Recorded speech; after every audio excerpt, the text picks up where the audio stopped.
Hi, my name is George Dagnino, and I'm the editor of the Peter Dag Portfolio since 1977. You can find more information about my work on www.peterdag.com or peterdag.blogspot.com. Today, my video is going to be on trading volume and stock prices.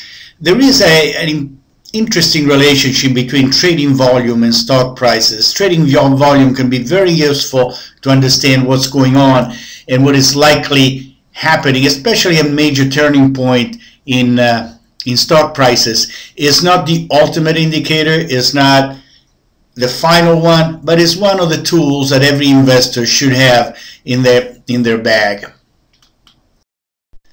Let's start by looking at the stock market and trading volume.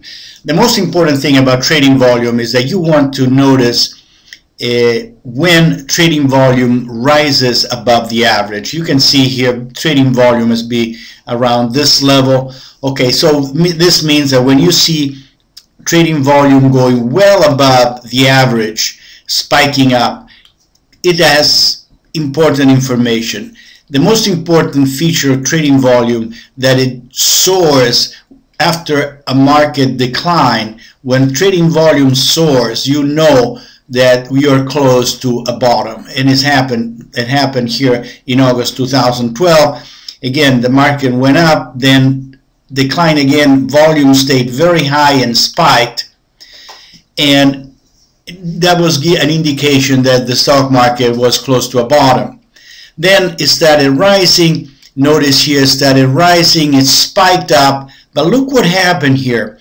As the market was going up, trading volume started rising. You can say that the suckers got in and all those stories, but whoever it is, these are the late investors at the party, and they were caught in exactly at the top. So beware of trading volume after rising above average, when after a prolonged and sustained market rally or stock rally. Here volume spiked again after a correction, so it told you there was probably a top. Keep in mind that here volume stayed above average during this period. Here there was a spike in volume around this level, so that would have been an indication that the market peaked. The same story, you can see it here. Market spiked, the volume spiked, and the market, after a prolonged decline, it bottomed. So the bottom line is that when the most important feature of trading volume, that is when the market drops and trading volume rises, you know you're getting close to a bottom, because people are selling, and stocks move from weak hand to strong hand. It is also true, however, that you have to be concerned when trading volume rises after a prolonged rise, especially when there is a parabolic rise like during this time. This is the gold prices, and you see the same pattern. Soaring volume after a decline here, volume soared, so that tells you there was a strong accumulation. This is true here too. Volume soared, so strong accumulation. This was strong volume, but this is strong volume after a very strong parabolic rise in gold here and here. This was a very safe, reliable warning sign that gold was at an important top. Again, let me repeat, strong parabolic rise accompanied by well above average volume here, and again in August here, so that would tell you that gold was at a top, or at least you had to consider that possibility. Here then, after that, you were right. Then the gold declined sharply, and look what happens to volume. After a sharp decline, sharp rising in volume, it tells you that you're probably close to a bottom. The same thing happening here.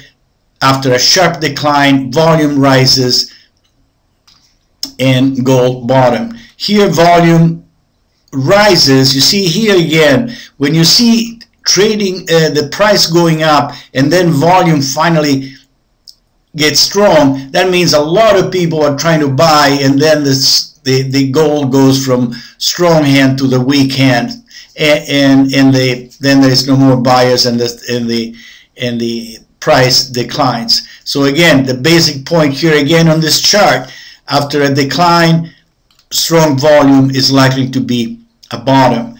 A parabolic rise in gold, and you see strong volume, the odds are you have a top. After a sharp decline, strong volume, you're likely to have a bottom. Let's look now at utilities ETF. You see the same thing, the same pattern, and that's the purpose of all these charts. It's just the pattern repeats itself over and over again. A sharp decline in the price, very strong volume, you know you're getting close to a bottom. Strong volume after a very sharp decline, you know this, you have to put your antennas out, because you know that people are accumulating that particular ETF or stock. However, look at this spike in volume after a sharp parabolic rise. Well, you know that there is a correction coming.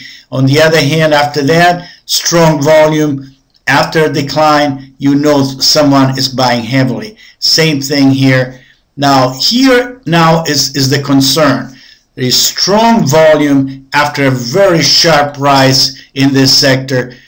This is concern. So what are you looking for now? Well, what you should look for is, okay, the price is coming down. When will the bottom? Is not probably, but you have some hints that you will get close to a bottom when this volume here will start picking up, like during these times. So now the price is weak. Let it go. When volume spikes, you know that now after a sharp decline, rising volume suggests that you're close to a bottom, like here, or like here, or like at this time. Let's look now at the action of the staples ETF. Again, same thing, strong volume in August, you have a bottom. Strong volume in March, and you have associated with a bottom. Here there has still accumulation of these sectors in October, and then the market rises. Then you have a sharp rise, volume increases sharply, people unloading, taking profits, and the ETF declines. Here finally the decline is almost over, because you have a spike in volume and people are accumulating again. Now look at what happens here. After a sharp rise, you have a spike in volume, and the ETF declines. Like for the utilities, what should happen? What should happen is something like this. The price will decline, and finally you will have a sharp increase in volume, because that tells you that the savvy investors are realizing that there is value in that ETF or stocks, and they start buying again. So now that here is look for strong volume to signal that this ETF has a short-term bottom. Let's look now at the energy ETF. Same pattern. I know it's boring, but I'm trying to make a point.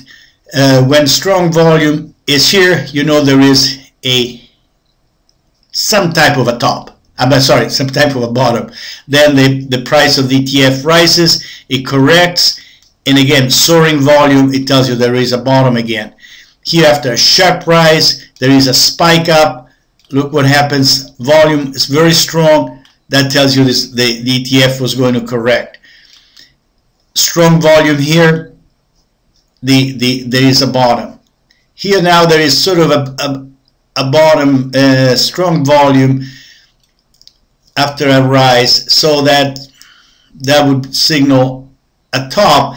However, notice how volume now is beginning to pick up as the stock declines. So it's getting ready. People are beginning to accumulate, and eventually at some point the volume should spike, and that would signal that we have a possible bottom. Thank you for following this short video on trading volume and stock prices. The bottom line is an indicator that should be in your arsenal, and it makes you aware that when the stock prices decline and trading volume rises well above average, the odds are that you are close to a bottom. When on the other hand stock prices rise parabolic and there is a sharp move up and volume also at some point goes well above average, you know you have to look for some type of a top. Again, it's one of the many indicators that I think every investor should have in his or her own arsenal. Thank you very much, and I hope to see you really soon. So long.